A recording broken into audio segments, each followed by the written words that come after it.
പ്രിയമുള്ളവരെ സുഹൃത്തുക്കളെ, നമ്മുടെ കരുവാരകുണ്ടിൽ ഒരു ക്യാമ്പ് വരുന്നുണ്ട്. അത് ഐഡിയൽ ഗ്രീൻ പ്രോഗ്രാം. ക്യാമ്പിൻ്റെ ഉദ്ദേശം എന്താ വെച്ചാൽ, ഹാർട്ട് അറ്റാക്ക് വ്യാപകമായി വരുന്ന ഒരു സാഹചര്യത്തിൽ നെഞ്ചുവേദന, പ്രഷർ, ഷുഗർ, കൊളസ്ട്രോൾ എന്നിവയൊക്കെ ഉള്ള കൃത്യമായി പരിശോധനയും കാര്യങ്ങളൊക്കെ നടത്താൻ വേണ്ടി ഒരു ക്യാമ്പ്, അതും പ്രശസ്തരായ ഡോക്ടർമാരെ കൊണ്ടൊരു ക്യാമ്പ് വെച്ചിട്ടുണ്ട്, നടത്തുന്നുണ്ട്. അത് നമ്മുടെ ഈ ഐഡിയൽ പ്രോഗ്രാമാണ് അതിൻ്റെ നേതൃത്വം വഹിക്കുന്നത്. അതിൻ്റെ ഒരു സംഘാടക സമിതി യോഗം നമ്മുടെ ബാങ്ക് ഓഡിറ്റോറിയത്തിൽ വെച്ച് നടന്നു. ഈ ക്യാമ്പ് നടക്കുന്നത് ഒക്ടോബർ 13-നാണ് ഈ ക്യാമ്പ് വെച്ചിട്ടുള്ളത്. പ്രശസ്തരായ ഹാർട്ടിൻ്റെ ഡോക്ടർമാരൊക്കെ പങ്കെടുക്കുന്ന ഒരു സമിതിയാണ്. അപ്പോൾ അതിൻ്റെ രക്ഷാധികാരിയായിട്ട് നമ്മുടെ കരുവാരകുണ്ട് ഗ്രാമപഞ്ചായത്ത് vice president Madathil Latheef, C Alavi, T D Joy, അതുപോലെ തന്നെ ചെയർമാൻമാരായി Imbichikoya Thangal, general convener K Muhammad master, working convener Noushad Ali Kurikkal, treasurer Muhammad Karulli, ഇങ്ങനെയൊക്കെ ഒരുപാട് ആളുകളെ തിരഞ്ഞെടുത്ത് വിവിധ രാഷ്ട്രീയ പ്രതിനിധികളൊക്കെ പങ്കെടുത്ത ഒരു ചടങ്ങാണ്. ഏതായാലും ക്യാമ്പിൻ്റെ അന്ന് നമുക്കതിൻ്റെ വീഡിയോ കവർ ചെയ്ത് അതിൻ്റെ വിവരങ്ങൾ നൽകാം. ഏതായാലും മറക്കാൻ നിൽക്കേണ്ട, ഈ വരുന്ന ഒക്ടോബർ മാസം 13-ാം തീയതിയാണ് ഈ ക്യാമ്പ് ബാങ്ക് ഓഡിറ്റോറിയത്തിൽ വെച്ച് നടക്കുന്നത്. ഇത് കരുവാരകുണ്ടിൻ്റെ മാത്രം പ്രത്യേകതയല്ല. ഇന്ത്യയിൽ റോഡപകടത്തേക്കാൾ കൂടുതൽ ആളുകൾ മരണപ്പെടുന്നത് ഹാർട്ട് അറ്റാക്ക് മൂലമാണ് എന്നൊരു റിപ്പോർട്ട് കേന്ദ്ര ഏജൻസി തയ്യാറാക്കിയിട്ടുണ്ട്. അതിനർത്ഥം ഏറ്റവും അധികം ആളുകൾ ആകസ്മികമായി നമ്മളാരും പ്രതീക്ഷിക്കാതെ വളരെ ചെറിയ പ്രായത്തിൽ തന്നെ അറ്റാക്ക് മൂലം മരണമടയുന്നുണ്ട്. അതൊരു പൊതുവായ ഒരു പ്രതിഭാസമായിട്ട് ഇന്ന് ഇന്ത്യയിൽ കാണുന്നുണ്ട്. സ്വാഭാവികമായും ഈ വിഷയവുമായി ബന്ധപ്പെട്ട ചർച്ചകൾ നടക്കുന്ന സമയത്ത് ഹാർട്ട് സംബന്ധമായ ഹോസ്പിറ്റലുകൾ നമ്മുടെ നാട്ടിലുണ്ട്. അവരെ സമീപിച്ചു, ഈ വിഷയം അവതരിപ്പിച്ചു. അവർ പറഞ്ഞത്, നമ്മുടെ ആളുകൾ ചെറിയ സൂചനകൾ വരുന്ന സമയത്ത് ആവശ്യമായ മുൻകരുതലുകൾ എടുക്കാനോ ചികിത്സ നടത്താനോ തയ്യാറാകുന്നില്ല. അതുപോലെ തന്നെ പെട്ടെന്നുള്ള രക്ഷാപ്രവർത്തനങ്ങൾ നടത്താൻ പരിചയസമ്പന്നരായ ആളുകൾ, പരിശീലനം ലഭിച്ച ആളുകൾ നമ്മുടെ നാട്ടിലില്ല. അതുപോലെ തന്നെ വലിയ സൗകര്യങ്ങളുള്ള ഹോസ്പിറ്റലുകൾ പ്രധാനപ്പെട്ട ടൗണുകളിൽ മാത്രമേ ഉള്ളൂ. നമുക്കറിയാം, കരുവാരകുണ്ടിൽ നിന്ന് ഏകദേശം 30 കിലോമീറ്റർ സഞ്ചരിച്ചാൽ മാത്രമേ നമുക്ക് തൊട്ടടുത്തുള്ള ഒരു സൂപ്പർ സ്പെഷ്യാലിറ്റി ഹോസ്പിറ്റലിൽ എത്താൻ സാധിക്കുന്നുള്ളൂ. ആ ഒരു സമയമാണ് പലപ്പോഴും അപകടാവസ്ഥയിലേക്ക് ഇത്തരം ആളുകളെ എത്തിക്കുന്നത്. അപ്പൊ അതുകൊണ്ട് തന്നെ ആവശ്യമായ മുൻകരുതലുകൾ എടുത്തു കഴിഞ്ഞാൽ, ചികിത്സാ നടപടികൾ സ്വീകരിച്ചു കഴിഞ്ഞാൽ ഒരു പരിധി വരെ ഇതിൽ നിന്ന് മോചനം സാധ്യമാണ് എന്നാണ് ഞങ്ങൾ ബന്ധപ്പെട്ട ഒട്ടുമിക്ക കരുവാരകുണ്ടിൽ ഒരു ക്യാമ്പ് നടത്തി ആളുകളെ ബോധവൽക്കരിച്ച് ഇത്തരം സൂചനകളുള്ള, നെഞ്ചുവേദനയുള്ള, പ്രഷറുള്ള, ഷുഗറുള്ള, കൊളസ്ട്രോളുള്ള ആളുകളൊക്കെ ക്യാമ്പിൽ പങ്കെടുപ്പിച്ച് പരിശോധന നടത്തി അവർക്ക് ആവശ്യമായ ട്രീറ്റ്മെന്റുകൾ ലഭ്യമാക്കുക എന്നതായിരുന്നു ഈ ചർച്ചയുടെ അവസാന ഘട്ടം. അങ്ങനെ ക്യാമ്പിന് നമ്മൾ ഡേറ്റ് തീരുമാനിച്ചു. ഈ മാസം 13-ാം തീയതി ഞായറാഴ്ച ഇതേ ഓഡിറ്റോറിയത്തിൽ വെച്ചാണ് ക്യാമ്പ് നടത്തുന്നത്. ഈ ക്യാമ്പിന്റെ പ്രത്യേകത, ഇന്ന് കേരളത്തിൽ അറിയപ്പെടുന്ന കാർഡിയോളജിസ്റ്റ് ഡോക്ടർ ബാലകൃഷ്ണൻ സാറ് നേരിട്ടെത്തി അദ്ദേഹത്തിന്റെ ജൂനിയർ ഡോക്ടർമാരടങ്ങുന്ന വലിയൊരു ടീമാണ് ഇവിടെ വരുന്നത്.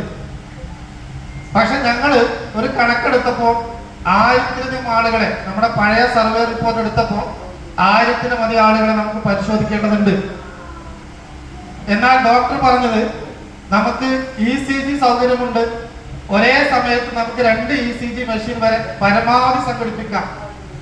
ഒരു മെഷീനിൽ 10 മിനിറ്റ് സമയം നമുക്ക് ആവശ്യമാണ് എന്ന് പറഞ്ഞാൽ ECG എടുക്കാം. ഐഡിയൽ ഗ്രീൻ പ്രോഗ്രാമിന്റെ പേരിൽ പ്രവർത്തനത്തിന് തുടക്കം കുറിച്ചുകൊണ്ട് ഈ സംഘം ഇവിടെ ഈ പ്രസ്ഥാനം, ഈ പരിപാടി ഇവിടെ ആരംഭിച്ചിട്ടുണ്ട്.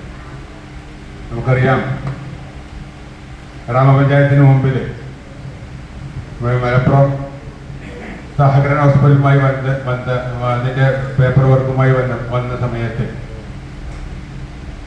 നമുക്ക് പലതരത്തിലുള്ള പ്രയാസങ്ങൾ ഉണ്ടായിട്ടും അതൊക്കെ മറികടന്നുകൊണ്ട് ഭരണസമിതി അതിന് നിർമ്മാണ പെർമിറ്റ് കൊടുക്കാനൊരു കാരണം യഥാർത്ഥത്തിൽ ഇത്തരം അപകടങ്ങൾ ഈ ഗ്രാമപഞ്ചായത്തിൽ അധികരിച്ചിട്ടുണ്ട്. ജീവിതശൈലി രോഗങ്ങൾ നിരവധി ആളുകൾക്ക് ബാധിച്ചിട്ടുണ്ട്. അത് പിടിപെട്ട ശേഷം പെരിന്തൽമണ്ണയിലോ മഞ്ചേരിയിലോ എത്തുന്നതിന് മുമ്പായിട്ട് നിരവധി മരണങ്ങൾ നമ്മൾ ഈ പ്രദേശത്ത് നടന്നിട്ടുണ്ട് എന്നുള്ള ഒരു ബോധ്യത്തിന്റെ അടിസ്ഥാനത്തിലാണ് എല്ലാ പ്രതിബന്ധങ്ങളും അന്ന് തരണം ചെയ്തുകൊണ്ട് നമുക്ക് ആശുപത്രിക്ക് അന്ന് പെർമിറ്റ് കൊടുക്കാൻ സാധിച്ചു. എന്തായാലും ഇത് ഒരു അറ്റാക്ക്, അതേപോലെ തന്നെ ക്യാൻസർ, അതേപോലെ തന്നെ വർദ്ധിച്ചു വരുന്ന കിഡ്നി രോഗങ്ങൾ, ഇതൊക്കെ ജീവിതശൈലി രോഗവുമായി ബന്ധപ്പെട്ടാണെങ്കിലും നമുക്കൊക്കെ ഇതിനോടനുബന്ധിച്ച് എനിക്ക് ഇതിന്റെ സംഘാടകരെ സൂചിപ്പിക്കാനുള്ളത്, നമ്മുടെ ഹയർ സെക്കൻഡറി സ്കൂളിൽ ലാബ് വളരെ സജീവമായി പ്രവർത്തിക്കുന്നുണ്ട്. നമ്മുടെ പ്രദേശത്ത് പലതരത്തിലുള്ള കുടുംബശ്രീ വഴിക്കൊക്കെ നമ്മൾ ജലം പരിശോധിക്കുന്ന പരിപാടി നടത്തിയിട്ടുണ്ട്. പക്ഷെ കൃത്യമായി നമ്മുടെ വെള്ളത്തിൽ അടങ്ങിയിട്ടുള്ള വിഷാംശങ്ങളാണെങ്കിലും എന്താണെങ്കിലും വെള്ളത്തെ കുറിച്ച് ഒരു ശരിയായ ഒരു സ്പെഷ്യാലിറ്റി ഹോസ്പിറ്റലിൽ പോയി അവിടെ മണിക്കൂറുകൾ ക്യൂ നിന്ന് നമ്മുടെ എക്സ്റേയും അതുപോലെ തന്നെ ECGയും മറ്റും ടെസ്റ്റുകളും ഒക്കെ നടത്തി അത് കണ്ടെത്താൻ ഒരു സമയത്തെങ്കിലും ഒരു 500 രൂപ പോലും കയ്യിലില്ലാത്തതിന്റെ ഭാഗമായി എല്ലാം നാളേക്ക് മാറ്റിവെക്കുന്ന ഒരുപാട് ആളുകൾ നമ്മുടെ ഇടയിലുണ്ട്.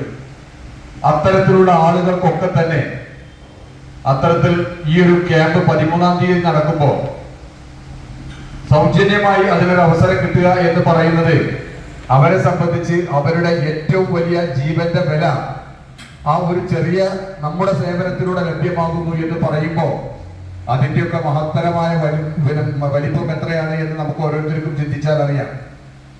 നമ്മുടെ നാട്ടില് അപ്പുറത്ത് ഒരു കൂട്ടായ്മ രൂപപ്പെടുക എന്ന് പറഞ്ഞാൽ തന്നെ ഒരു വലിയ കാര്യമാണ്. നമ്മളൊക്കെ തന്നെ ഓരോ രാഷ്ട്രീയ പാർട്ടികളുടെ ഒപ്പം നിന്ന് പ്രവർത്തിക്കുന്നവരാണ്. മെൻ കമ്മിറ്റി പറയുമ്പോഴുള്ള പ്രതിഷേധ പ്രകടനങ്ങളും ഫണ്ട് പിരിവും മറ്റു കാര്യങ്ങളും ഒക്കെ ചെയ്യാൻ നമ്മൾ തയ്യാറാവാറുണ്ട്. ആത്യന്തികമായി ഇന്ന് നമ്മുടെ ഈ സമൂഹവും ഈ നാട് നമ്മളോട് ആവശ്യപ്പെട്ട പ്രോഗ്രാമായിട്ട് നമ്മുടെ ഈ മെഡിക്കൽ ക്യാമ്പ് നടക്കുന്നത്. തീർച്ചയായിട്ടും ഇത് ഇന്നിൻ്റെ ഈ കാലഘട്ടത്തിൽ നമ്മുടെ അസുഖങ്ങൾക്കും അതുപോലുള്ള പ്രയാസങ്ങൾക്കും ഒക്കെ ഇത്തരം ക്യാമ്പുകളിലൂടെ കണ്ടെത്തുന്ന നിർണയം ചെയ്തു കഴിഞ്ഞാൽ തീർച്ചയായിട്ടും ഒരുപാട് അപകട സാധ്യതകൾ നമുക്ക് കുറയ്ക്കുവാനും അതിന് വേണ്ട രീതിയിലുള്ള ചികിത്സ ലഭ്യമാക്കാനും കഴിയും എന്ന കാര്യത്തിൽ തർക്കമില്ല.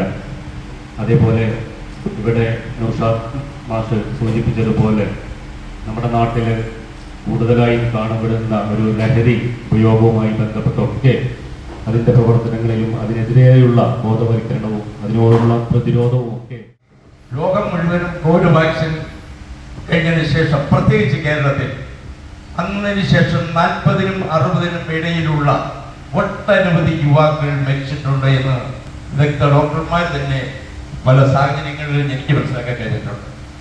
അത് എന്താണെന്ന് തന്നെ ഒരു ചിന്തിക്കേണ്ട ഒരു വിഷയമാണ്.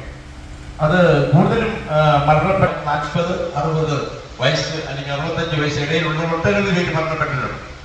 പിന്നെ ഭക്ഷണ ക്രമീകരണങ്ങളെ പറ്റി അതിന്റെ മറ്റൊരു ഭാഗം ഉണ്ടെങ്കിൽ പോലും ഈ വാക്സിൻ ഒരു പരിധി വരെ നമ്മുടെ ശരീരത്ത് പ്രവേശിച്ച് ഏത് പാതിരാത്രിയിലായാലും ഞാൻ വരും, എടുക്കും. ഞാൻ ഇവിടുത്തെ രോഗിയാണെങ്കിലും ഞാൻ ടെസ്കോപ്പുമായി വന്ന് ആളെ പരിശോധിക്കും, ഞാൻ ചെയ്യും.